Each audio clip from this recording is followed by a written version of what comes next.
선생님, 양악은 위험한데 하악만 하면 안 되나요? 자, 많은 분들이 저한테 이렇게 질문을 하십니다.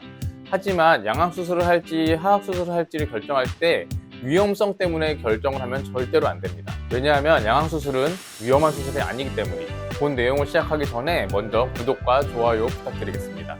안녕하세요, 양악도사입니다. 오늘은 양악을 할지 하악만 할지를 고민하는 분들이 정말 많아가지고 그 부분에 대해서 확실한 결론을 말씀드리려고 합니다. 양악을 할지 하악을 할지 결정할 때는 철저하게 환자의 진단을 기준으로만 결정을 해야 합니다. 그래서 하악 수술 말고 꼭 양악 수술 받아야 하는 경우들에 대해서 알려드릴 텐데요. 일단 최소한 한 5가지를 말할 수 있고요. 그 내용은 다음과 같습니다. 우선 상악 후퇴증, 상악 돌출증, 그리고 개방교합, 비대칭, 긴 얼굴. 자, 이 목록들 중에서 유의해서 봐야 할 부분은 바로 상악의 진단입니다. 양악 수술을 결정하는 키는 결국 상악을 수술할지 말지에 있다고 볼 수가 있고, 상악에 혹시 개선할 부분이 있다고 하면은 하악 수술 말고 양악 수술을 받아야 한다라고 결론을 지을 수 있기 때문이죠. 비유를 드리자면은 2층짜리 집이 있는데 2층이 기울어져 있고 그 원인이 만약에 1층이 기울어진 데 있으면은 당연히 2층만 고치는 게 아니고 1층, 2층을 동시에 다 고쳐야 하잖아요. 그거랑 비슷하다고 볼 수가 있겠어요. 1번 상악 후퇴증. 자, 많은 주걱턱과 무턱 환자들이 상악이 후퇴되어 있는 경우가 있습니다. 이런 분들은 반드시 상악 수술을 통해서 상악의 위치를 약간 앞으로 꺼내서 바로 잡아줘야 됩니다. 그렇게 하는 이유는 상악을 앞으로 꺼내야지만 기능과 심미적으로 전체적인 조화가 이루어지기 때문이죠. 이런 경우에 만약에 하악만 수술하게 되면은 상악과 하악이 모두 후퇴가 되어 있어가지고 얼굴의 각도가 심하게 무턱이 되고 기도가 좁아지는 일이 발생할 수 있습니다. 사실 요즘 보면은 돌출입 교정을 하는 분들이 많은데 그런 분들 중에 상당수가 상악과 하악이 모두 후퇴되어 있는데 윗니만 좀 더 두드러져 보인다고 해서 이거를 돌출입이라고 생각을 하고 발치 교정을 해버리는 경우가 많아요. 그러면 이것도 비슷하다고 볼 수가 있어요.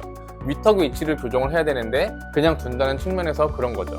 이런 분들도 당장 수술을 안 하는 장점은 있을지 몰라도 나중에 턱 기능에 많은 문제가 생길 수가 있어가지고 치료 방향을 정하실 때 신중하게 정하시기를 부탁드리겠습니다. 2번 상악 돌출증.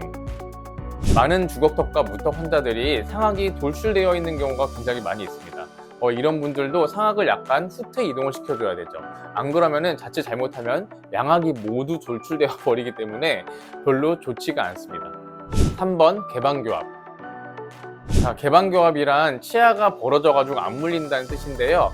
특히 이제 앞니가 안 물리는 개방교합이 동반되어 있는 경우에 상악 수술을 해서 상악의 기울기를 바꿔줘야 됩니다. 이거를 전문 용어로 시계 방향 회전 혹은 클락와이즈 로테이션이라고 표현을 하는데요. 이렇게 해줘야지 수술 결과가 안정적이고 개방교합이 재발되지 않습니다. 4번 비대칭. 안면 비대칭이 있는 경우에 보통 하악의 비대칭에만 초점을 맞추는 경우가 많은데요. 대부분의 안면 비대칭에서 상악의 비대칭이 동반되어 있습니다. 그래서 이런 경우에도 반드시 상악의 비대칭을 해소를 해줘야지 하악도 바르게 될 수 있겠죠. 5번 긴 얼굴. 얼굴이 긴 경우에도 상악과 하악의 길이가 동시에 긴 경우가 많거든요. 이럴 때에도 상악을 상방 이동을 해가지고 길이를 좀 짧게 하고 수직 길이를 줄여줘야지 얼굴의 전체적인 균형이 맞고 위턱과 아래턱의 비율이 적당한 얼굴이 되게 됩니다. 자, 이렇듯이 상악을 수술할지 말지는 외모에 있어서 수술 결과를 좋게 하는 것에만 초점을 맞춰줘야 합니다. 위에 나열한 5가지 상황들이 동반되어 있는 모든 경우에 상악 수술을 병행해야지 결과가 좋게 나옵니다. 그리고 이거를 반대로 이야기를 하면은 하악만 수술해도 되는 경우는 앞에 이야기한 이 5가지 상황들이 전혀 없는 완벽한 상악인 경우에만 할 수 있다, 이렇게 볼 수 있는 것이겠죠. 그런데 많은 경우에 상악의 진단을 소홀히 하는 의사들이 정말 많아요. 그 이유는 상악은 이제 코가 버티고 있어가지고 살에 가려져서 문제가 잘 안 보일 수 있어요.